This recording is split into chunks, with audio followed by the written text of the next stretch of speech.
Hi everyone and welcome back. In today's video, we'll be discussing about the OpsWorks auto healing feature. Now, generally whenever you launch an instance with the help of OpsWorks, what OpsWorks will do is that it will basically install an OpsWorks agent which communicates with the central OpsWorks service for the health checking.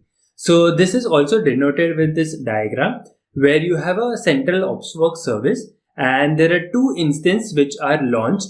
Now, one is node A and second is node B. Now, in both of these instances, there is a OpsWorks agent which periodically it connects to the OpsWorks service for the health checking related functionality. Now, the question that comes is what happens if the instance or if the agent which is installed within the instance fails to connect to the OpsWorks service. In such cases, OpsWorks will term the instance to be unhealthy or in the failed state. So let's revise that again. So if the agent does not communicate with the server for approximate 5 minutes, OpsWorks stack will consider the instance to be failed. So it's very important that the agent communicates with the OpsWorks service regularly. Now the reason why that is important is because we do a lot of things, like we might want to deploy an application, we might want to undeploy an application, or we might want to run the stack commands. Now all of those things OpsWorks service will communicate to the OpsWorks agent. Now if the OpsWorks agent itself is not working, whatever commands that you might want to execute will also fail. And this is the reason why having an auto healing feature is very important. So now the question that comes is what will happen if the OpsWorks considers the instance to be failed?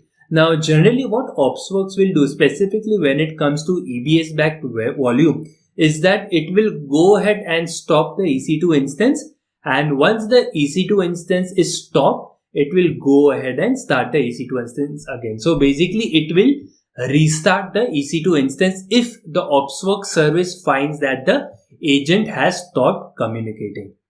Now, one more important part that we need to remember is what are the things that it doesn't do. Now, generally many times it might happen is that due to corruption of file system, or there's some error within the EBS backed volume, where even when you start the EC2 instance, there are some corruption related issues. So during those cases, what OpsWorks will do is it will show you a start underscore failed error. So this specific error occurs when the EC2 instance itself might fail to start. So the best case scenario is that you stop the instance, you start the EC2 instance again, and the agent starts working automatically. But it might happen that the EC2 instance itself is corrupted, the kernel or the file system itself is corrupted. So during those cases where the EC2 instance does not start, you will end up getting the start underscore failed error. Now in such cases, a manual intervention is required because OpsWorks cannot do anything. So you have to fix, or you have to terminate, or you have to create a new instance again.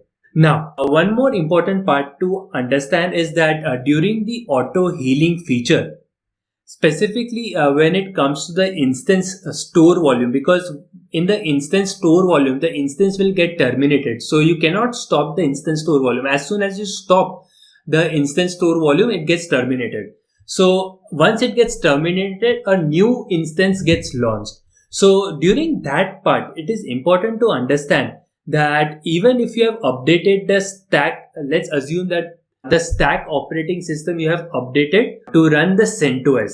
However, the older instance which got terminated was based on Amazon Linux.